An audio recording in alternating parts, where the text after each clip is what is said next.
A hybrid is what happens when biology refuses to stay inside neat categories. In the simplest sense, a hybrid is the offspring of two organisms from different varieties, subspecies, species, or sometimes even genera. That definition sounds straightforward, but it immediately raises a deeper question: where exactly does one biological group end and another begin? A mule, produced from a horse and a donkey, is a familiar example. But hybridization also happens in plants, fish, insects, mammals, and even in the ancient history of humans. The key idea is that a hybrid carries genetic material from two different parental lineages in every cell. That makes it different from a chimera, where different cells in the same body may come from different organisms. Hybrids are not biological mistakes. They are part of how life tests boundaries, creates variation, and sometimes opens entirely new evolutionary paths. People often imagine hybrids as simple halfway points between their parents, half one thing, half another. But genetics does not work like paint mixing. For a long time, some thinkers believed in blending inheritance, the idea that parental traits merge smoothly in offspring. Modern genetics replaced that with particulate inheritance. Genes are passed as discrete units, and their effects can combine in surprising ways. A hybrid may resemble one parent strongly, show a mix of both, or display traits that neither parent clearly shows. In some cases, hybrids show what is called hybrid vigor. They may grow larger, survive better, or produce more than either parent line. This is not magic. It happens because combining two different genetic backgrounds can mask harmful recessive variants or create useful gene interactions. Hybridization can therefore produce weakness, sterility, ordinary offspring, or unexpectedly powerful biological performance. The meaning of the word hybrid depends heavily on who is using it. A plant breeder may focus on parentage, which two lines were crossed, what traits were desired, and whether the offspring are useful. An animal breeder may distinguish between breeds, subspecies, and wild relatives, even when everyday language uses hybrid loosely. A geneticist often looks deeper, asking how many chromosomes each parent has and whether those chromosomes can pair correctly during reproduction. A taxonomist asks yet another question: how closely related do the parents have to be for the offspring to count as a hybrid in a meaningful scientific sense? Crosses between species in the same genus are often treated differently from crosses between organisms that are more distantly related. So hybrid is not just a label. It is a window into different ways scientists organize living diversity. If hybrids are possible, why are species separate at all? The answer is reproductive isolation. Species usually remain distinct because barriers prevent gene flow between them. Some barriers act before fertilization. Two animals may have different courtship signals, mating seasons, body structures, habitats, or chemical cues. Even if they encounter each other, they may not recognize each other as suitable mates. In plants, timing can be just as important. If two related species flower at different times, their pollen never meets the right stigma. They may also depend on different pollinators, so pollen is carried along separate biological routes. These barriers are not always perfect walls. They are more like filters. Most attempted crossings fail before anything begins, but under the right circumstances, related organisms may still cross those filters and produce hybrid offspring. Other barriers act after mating or pollination has already happened. In animals, sperm may be rejected, fertilization may fail, or an embryo may begin developing and then stop because genetic instructions from the two parents are not compatible. In plants, pollen may land in the right place but fail to grow a pollen tube, which is necessary for fertilization. Even when a hybrid is born or germinates, it may be weak, unable to reproduce, or fertile. Only under certain conditions. Chromosomes are often at the heart of the problem.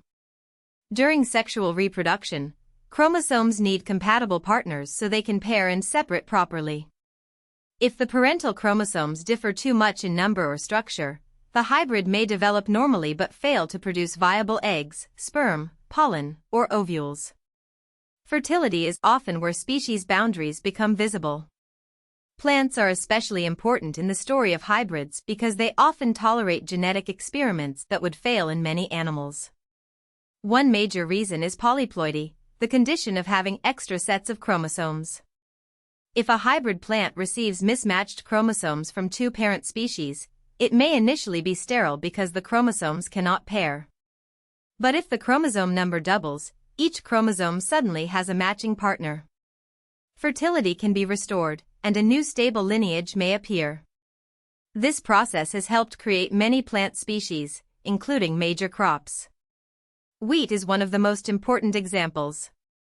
Modern wheat is the product of ancient hybridization events combined with chromosome doubling. In other words, one of humanity's most important food sources exists because plant genomes crossed boundaries and then reorganized themselves into a productive new form. Hybrid speciation happens when hybridization does more than create a one-time offspring. It creates a lineage that can survive, reproduce, and remain distinct. In animals, this is less common, partly because animal development and reproduction are often less forgiving of major genetic mismatch. But it does happen in some groups. In plants, it is much more common. Hybrid speciation shows that evolution is not always a simple branching tree where one species splits cleanly into two. Sometimes branches reconnect. Genes can move sideways between related lineages, creating combinations that natural selection can test. If the hybrid has advantages in a particular environment, it may persist. If it becomes reproductively isolated from both parents, it may eventually be recognized as a new species.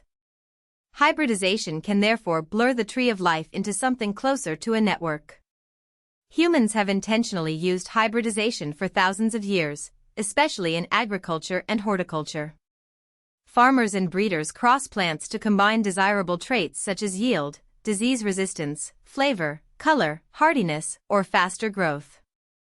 Many commercially valuable fruits, flowers, herbs, and trees exist because people selected and stabilized useful hybrids. This is not limited to modern laboratories. Traditional breeding has long relied on careful observation, choose parents with promising qualities, cross them, grow many offspring, and keep the ones that perform best. Hybridization can produce uniform crops for commercial production or introduce valuable traits from wild relatives into domesticated lines. But it also requires care. A useful hybrid may not breed true from seed, meaning the next generation may not preserve the same combination of traits. That is why some hybrids must be recreated generation after generation. Hybridization also appears in animals connected to human use and culture. Some wild and domestic crosses are intentional, while others happen accidentally when related populations overlap. Beefalo, a cross involving domestic cattle and American bison, was developed to combine qualities associated with both animals. Wolf dogs, crosses between wolves and domestic dogs, are another well-known example, though they raise serious questions about behavior, welfare, and suitability as pets. These examples show why hybridization is not just a scientific concept but a practical and ethical one. A hybrid animal is not automatically healthier, safer, or more useful. Traits from wild relatives can be unpredictable in domestic settings. Hybrid vigor may appear in some traits, while other traits become harder to manage. Crossing lineages creates possibilities, but not guarantees.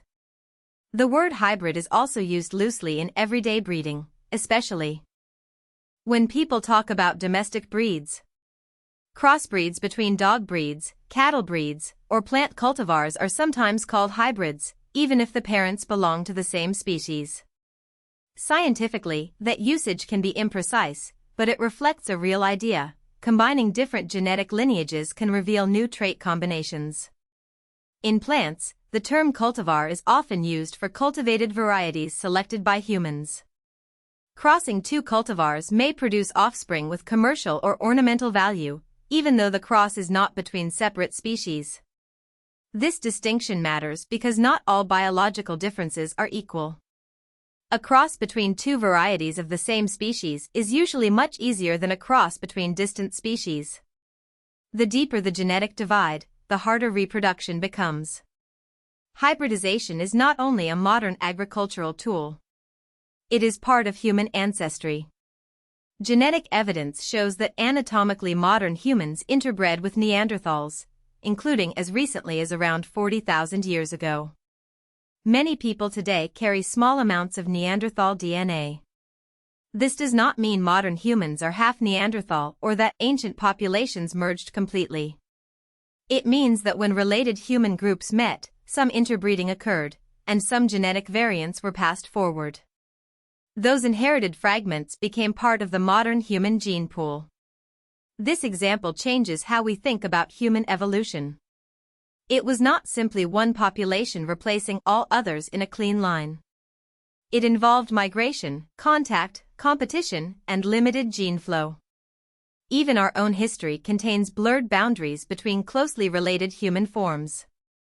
Long before modern genetics, humans were fascinated by hybrids in imagination. Mythology is full of mixed beings, centaurs, sphinxes, the minotaur, and other combinations of humans, animals, and supernatural creatures. These stories are not biological evidence, but they reveal something important about how people think. Hybrids symbolize boundary crossing. They can represent power, danger, mystery, impurity, transformation, or possibility.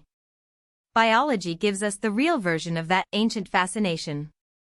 Living hybrids show that nature is not always organized into perfectly sealed boxes. Species are real, but their borders can be porous. Sometimes crossing those borders fails. Sometimes it produces sterile offspring. Sometimes it creates stronger individuals, new crops, or even new species. Hybridization is one of evolution's reminders that life is both structured and experimental. If you found this helpful, please like this video and subscribe for more explainers.